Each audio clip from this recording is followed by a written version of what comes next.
आपको जोड़ेंगे यहाँ पर किशोर इस चर्चा में। और जिस तरह से इम्पोर्ट हाई है, ज्वेलरी बाइंग तो है ही, जैसे राजेश जी ने कहा 40-50 लाख शादियां होती हैं हर साल यहाँ पर इंडिया में, और काफ़ी हद तक वो शादियां अगले 4-5-6 महीने में आने वाली हैं। लेकिन इन्वेस्टमेंट डिमांड कैसी बनता हुआ देखते हैं आप? Good morning, Manisha. I think at these levels, investment demand to definitely slow down hai. And also volatility is something which discourages investment. Off late जो gold prices में जो volatility देखा है, so जो even जो last minute buyers है, जिसका जो FOMO impact के वजह से जो खरीद रहे थे, उन लोग भी एक बार के लिए sideline हो गया. So that new ETF flows and even globally थोड़ा slow down है. So markets, investors generally want the market to settle down somewhere and give more clarity on the view.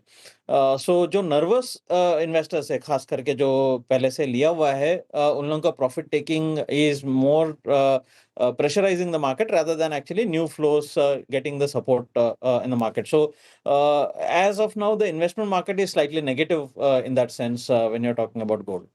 And prices आपको क्या लगते हैं? जैसे आपने कहा थोड़ी सी नेगेटिव है in sense of investment. Overall prices भी अगर देखें तो पिछले एक महीने में गिरावट देखने को मिली है, लेकिन यहाँ से अब इस करंट ईयर के लिए क्या रेंज बनती हुई नजर आएगी? एंड अब 2026 के लिए आपके क्या टारगेट्स हैं गोल्ड के लिए?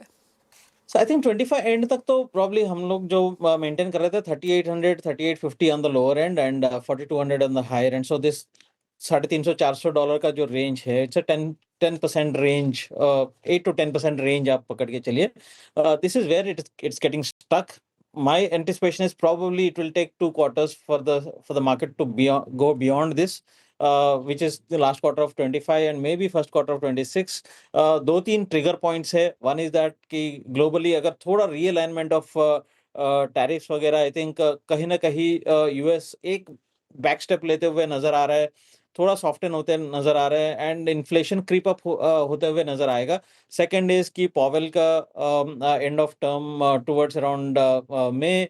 सो कुछ हद तक मार्केट सेटिस्फाइड करेंगे. रेट कट का जो स्पीड है वो शायद सेकेंड हाफ ऑफ 2026 में ज्यादा रहेगा एंड करंट रेट कट का साइकिल फर्दर स्लो डाउन का एंटिसिपेशन है. ये जो ट्रिगर्स है इसके वजह से ये रेंज बाउंड मार्केट है. मेरे हिसाब से 4200 के ऊपर ब्रेक होने के लिए probably first quarter of 2026 is where we are looking at it. And what kind of targets अगले साल के लिए? अगले साल के लिए आई थिंक ओवरऑल अगर देखेंगे तो if are looking at last quarter 26 या first quarter 27 is where we are looking at 4800 to 5200 dollar levels.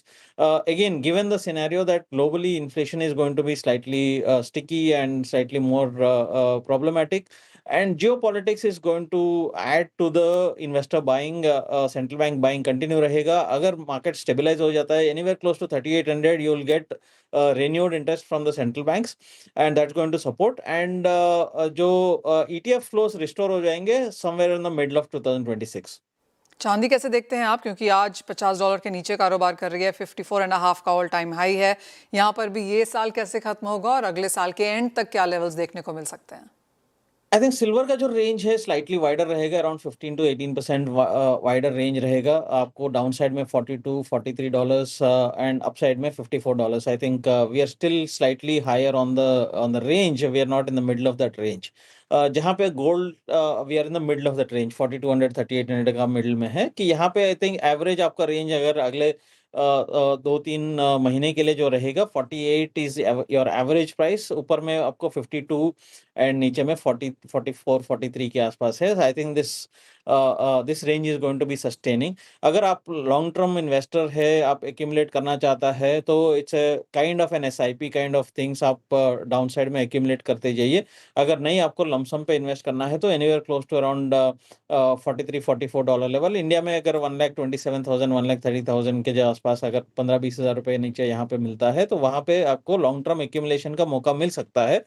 Again silver being silver, जब ये डिप्स आएंगे तो आपको whether it will give you a chance और not is going to be very interesting thing. So because जो recoveries will be very steep and specially खास last 12 महीने में देखा है कि जब गिरावट आता है तो स्लो आता है, बट एंड देन जब ये रेज आता है तो बहुत ही स्पीड से रेज होता है. So silver is that kind of a metal. So better is to keep accumulating every month at a standard quantity.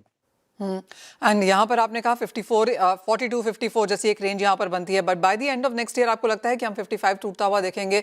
काफ़ी सारे बैंक्स, ग्लोबल बैंक्स ने यहाँ पर 65 तक के टारगेट दिए हैं 2026 के एंड तक। हमारा जो टारगेट है 2026 is slightly higher. I think we are looking at around $75. That's 50% higher than current level. So I think next year is going to be very interesting for this metal. And beyond that also maybe आपको शायद इसको extend होके probably 2027 का first quarter तक जा सकता है, but हमारा upside targets is around $75। Kishore, metals में क्या लगता है, क्योंकि अक्टूबर काफ़ी अच्छा महीना था, नवंबर की शुरुआत यहाँ पर अच्छी खासी हुई, लेकिन उसके बाद पिछले 2-3 सेशंस में यहाँ पर प्रॉफिट टेकिंग है। मल्टी वीक क्लोज पर हमने निकल, टिन, कॉपर, जिंक, एल्यूमिनियम सभी को यहाँ पर आते हुए देखा है। आई थिंक ग्लोबली एक जो डॉलर स्ट्रेंथ आया था, that's actually causing one of the additional pressure on the commodity prices, but underlying fundamentals कुछ चेंज नहीं हुआ है। एंड जो कॉपर में है 1250 1280 रुपए तक जो आपको अपसाइड टारगेट्स अभी भी बरकरार है, that's a medium to long term वाला टारगेट्स है। एंड जो स्लाइट जो डाउन टिक आया है most of this week is primarily due to the stronger dollar and slight realignment of US policy.